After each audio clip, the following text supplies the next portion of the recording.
Dr. Sandeep Kumar Patil, please. Thank you very much, sir. My time allotted was 8 minutes. It will be 8 minutes. Thank you very much. 8 sir, minutes, but I think you have got 3 minutes. That's what I was requesting you. It was 8 minutes before, and now it's been reduced to 3 minutes. Anyways, I'll start. You please start. So, Honorable Chair, sir, सरकार के उत्तर को इस विषय में सुनने के बाद बहुत हताशा और निराशा हुई। सरकार के अगर आप उत्तर को देखेंगे सरकार के पक्ष से, तो पूरे समय उत्तर इसी पर आधारित रहा कि कांग्रेस पार्टी की सरकार थी तो उन्होंने ऐसा किया तो हमने ऐसा किया, पिछली सरकार ने ऐसा किया इसलिए हमने।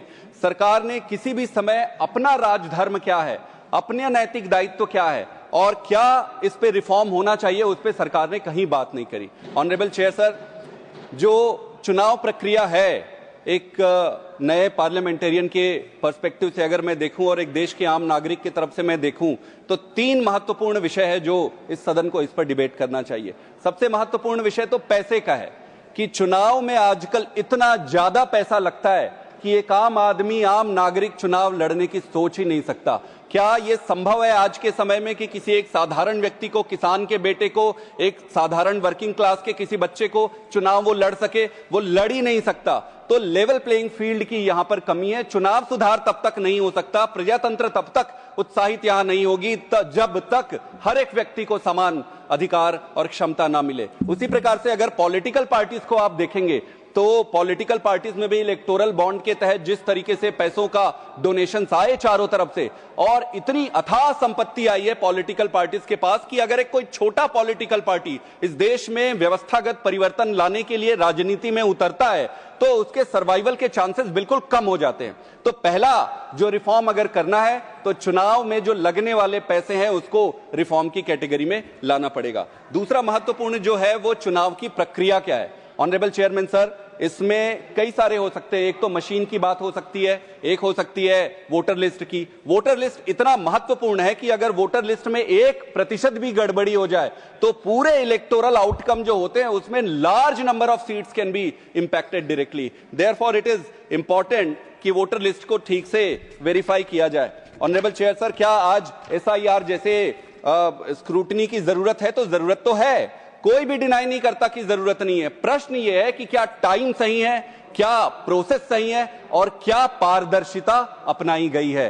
पारदर्शिता, टाइम और प्रोसेस, ये तीनों चीजें अगर इलेक्शन कमीशन सीधे तरीके से करती है तो इस पर किसी को संदेह नहीं होगा। मैं आपको उदाहरण देता हूं, बिहार में जो SIR हुआ ऑनरेबल चेयर सर, और कई सदस्यों ने बोला, मैं एक चीज स्पष्ट करना चाहता हूं कि बाकी के SIR से ये SIR कैसे डिफरेंट है। बाकी के जितने भी SIR हुए हैं वो इलेक्टोरल लिस्ट जो है अपग्रेडेशंस हुए, जैसे कि ये इलेक्टोरल लिस्ट है, उसी इलेक्टोरल लिस्ट को बेस मानकर उसमें जो कमियां थी उसको अपग्रेड किया गया। इसमें Do you have one more speaker of your party after you? No, nobody is there. So we'll allow you the next 2 minutes. It's all yours. Thank you very much. That's your party. तो electoral जो role है उनमें upgradation का काम हुआ, upgradation के काम अभी तक हुए।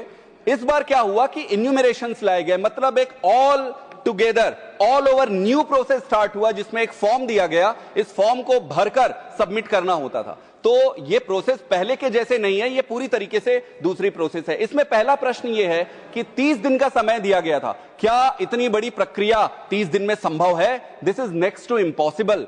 It is humanly impossible for any political party or any agency to complete this exercise, and therefore I will not go into detail on this one. The अगली चीज, अगर ये मान भी लेते हैं कि चलो एक बेनिफिट ऑफ डाउट अगर एजेंसी को दे भी देते हैं, प्रश्न ये उठता है कि 11 डॉक्यूमेंट्स इन्होंने इनलिस्ट किए। इस 11 डॉक्यूमेंट्स में ऑनरेबल चेयर सर, इसमें से हार्डली 1 या 2 डॉक्यूमेंट है जो सिटीजनशिप को प्रूव करती है। आपने आधार, सुप्रीम कोर्ट के इंटरवेंशन से आधार लिया, आधार भी सिटीजनशिप अप्रूव नहीं करती है, एस्टैब्लिश नहीं करती है। मैट्रिकुलेशन सर्टिफिकेट सिटीजनशिप एस्टैब्लिश नहीं करती है, प्रॉपर्टी डॉक्यूमेंट एस्टैब्लिश नहीं करती है, सिर्फ पासपोर्ट और बर्थ सर्टिफिकेट एस्टैब्लिश करती है। तो क्या आपने ये कंपलसरी बनाया?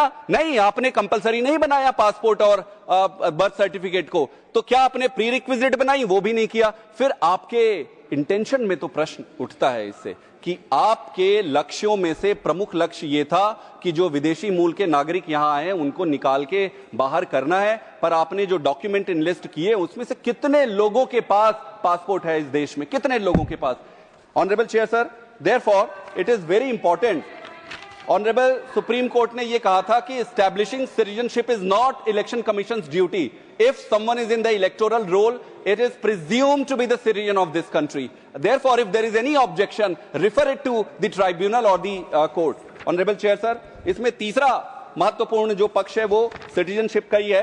तो सिटीजनशिप भी आप स्टैब्लिश नहीं कर पा रहे हैं, आप प्रॉपर तरीके से इलेक्टोरल रोल को भी ठीक नहीं कर पा रहे हैं. इसमें जो अगला जो महत्वपूर्ण विषय है वो है निष्पक्षता का. अगर इलेक्शन कमीशन जो बॉडी है, अगर वो निष्पक्ष नहीं है और अगर जो इसके स्टेक होल्डर है अगर उनमें उस व्यवस्था पर विश्वास नहीं है, तो हम चाहे कितना भी प्रोग्रेस कर लें, ये कभी पारदर्शी हो ही नहीं सकता है. इंपॉर्टेंट पॉइंट ये है ऑनरेबल चेयर सर कि जैसे बिहार के चुनाव के समय 10-10 हजार रुपए माताओं और बहनों महिलाओं के अकाउंट में भेजा गया चुनाव की प्रक्रिया के दौरान, क्या यह नियम के तहत है? उसी की तरफ अगर आप देखेंगे तमिलनाडु में, तमिलनाडु को स्ट्रिक्ट इंस्ट्रक्शन दिए गए थे कि इस तरीके की किसी भी चीज आपको नहीं करनी है. तो फिर दो राज्यों में चुनाव में दो तरीके के आपके यार्ड स्टिक्स, ये कैसे प्रैक्टिकली पॉसिबल है? अगला just concluding, very important thing on this election of the chief election commission. Sir, honourable home minister, मैं पूरी जिम्मेदारी और संजीदगी से कहना चाहता हूं, ऑनरेबल होम मिनिस्टर ने लोअर हाउस में यह कहा कि चूंकि हम मेजॉरिटी में जीत कर आए हैं, इसलिए यह हमारा अधिकार है कि चुनाव इलेक्शन कमीशन के चयन की समिति में हमारे ज्यादा रहेंगे. मेरा पूरी संजीदगी से यह सबमिशन है, देश ने हमें गवर्नेंस करने के लिए चुनकर भेजा है, इलेक्शन कमीशन के चयन के हिसाब से चुनाव नहीं हुआ है. इसलिए आपका यह नैतिक दायित्व है कि आप उसको इंडिपेंडेंट रखें. अगर ये संस्थाएं इंडिपेंडेंट नहीं रहेगी ऑनरेबल चेयर सर, आपके विकसित भारत होने की जो संभावना है वो पूरी तरीके से नकार दी जाएगी. बहुत बहुत धन्यवाद. Thank you.